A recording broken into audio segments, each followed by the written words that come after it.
बन्नू में Domel police mobile van पर दहशतगर्दों का हमला नाकाम बना दिया गया है। फायरिंग की शदीद तबादले में 2 दहशतगर्द हलाक हो गए हैं। पुलिस हुक्काम के मुताबिक दहशतगर्दों ने कंपनी रोड पर पुलिस मोबाइल को निशाना बनाया। दहशतगर्दों और पुलिस के दरमियान शदीद फायरिंग का तबादला भी हुआ। हलाक दहशतगर्दों से असलहा भी बरामद कर लिया गया है।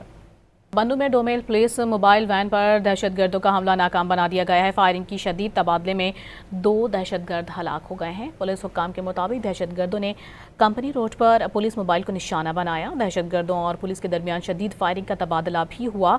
हलाक दहशतगर्दों से असलहा भी बरामद कर लिया गया है।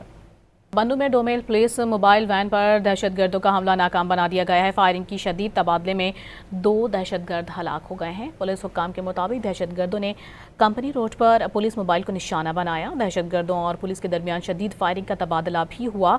हलाक दहशतगर्दों से असलहा भी बरामद कर लिया गया है।